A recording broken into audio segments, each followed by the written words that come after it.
Guys, it's Fred. I'm gonna try to make a video here. I don't know how well it will go. They've got a car show going on out front, and you've got sirens and stuff going on in the back. We live right in the middle of the city, so across the street from the courthouse, in front of City Hall, across the street from the police and fire station, so sirens most of the time. It's gonna be an interesting story. It's gonna be an interesting video. Wednesday, August 22nd, 2015. Guys, this newspaper article here was from the Advocate Messenger. And there it is. There's the date. The guy on the left is yours truly. The guy on the right is a sergeant in the United States Marine Corps. Real fine young man, Kenneth Porter. He was a recruiter there in Danville, Kentucky at the time. You guys, some of you may remember this circumstance when I'll try to go slow. I'm not going to read the newspaper article to you. Hopefully you can, if you're on your computer, you can close in where you can see it. But it's talking about the deadly shooting in Chattanooga last week that left 5 military service members dead. 4 Marines and 1 sailor. I don't know if you guys remember that or not, but back in, was it 2015 here at the top of the newspaper, a guy walks into a recruiter's office and killed 4 Marines and a Navy, a sailor. And what's going on here, that's me sitting out in front.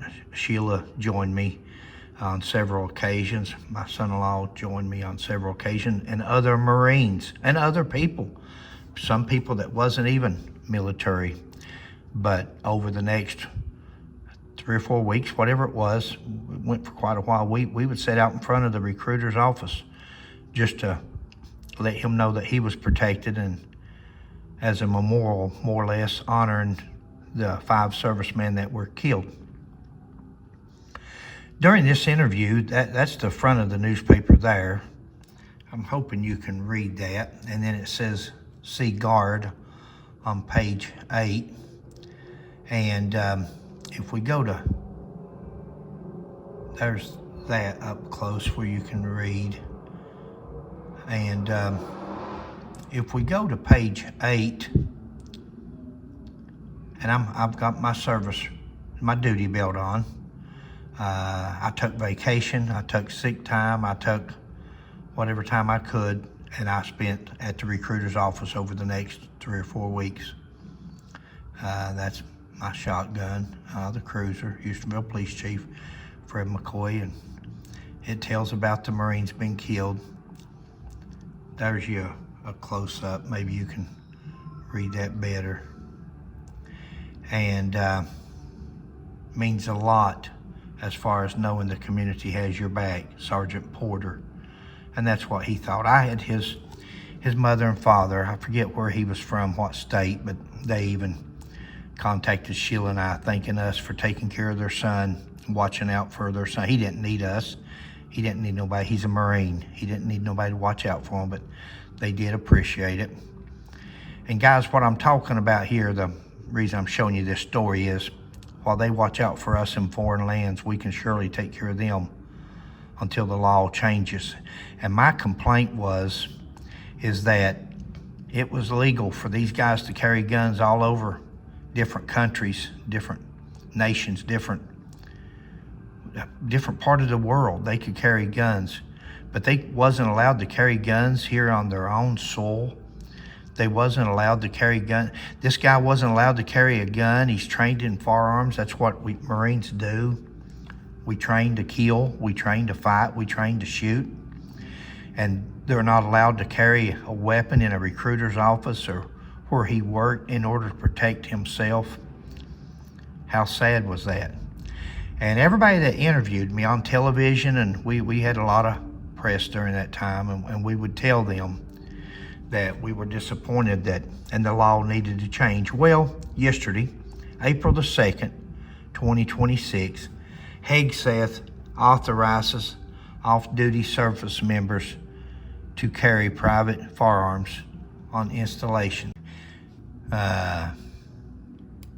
Pete Hegseth, Secretary of War, what was once called Secretary of Defense,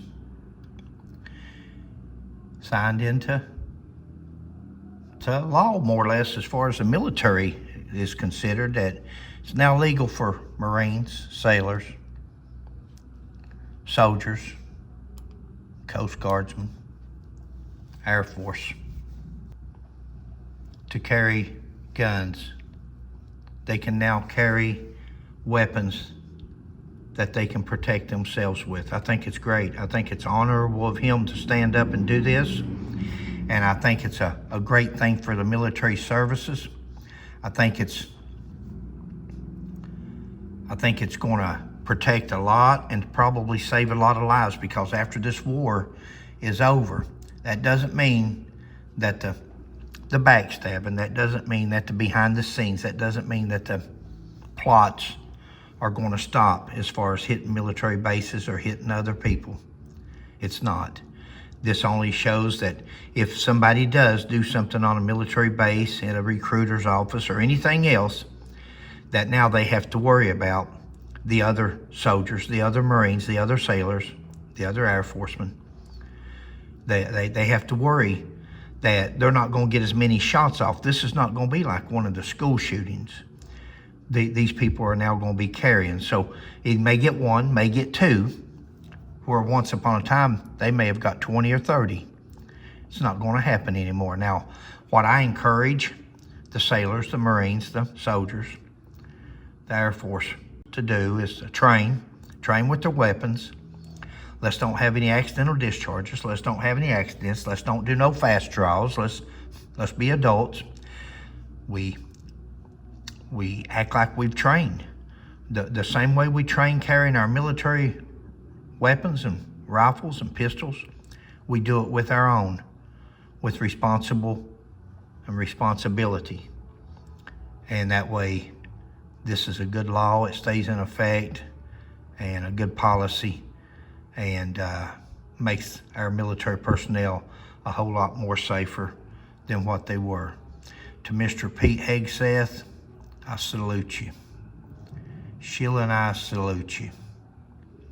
I think it's one of the best things that's ever been done for our military people, to give them the ability. If they can protect us, why can't we give them the ability and the right to at least be able to protect themselves? And that's what he just did. Thanks, guys. Catch you on the next one.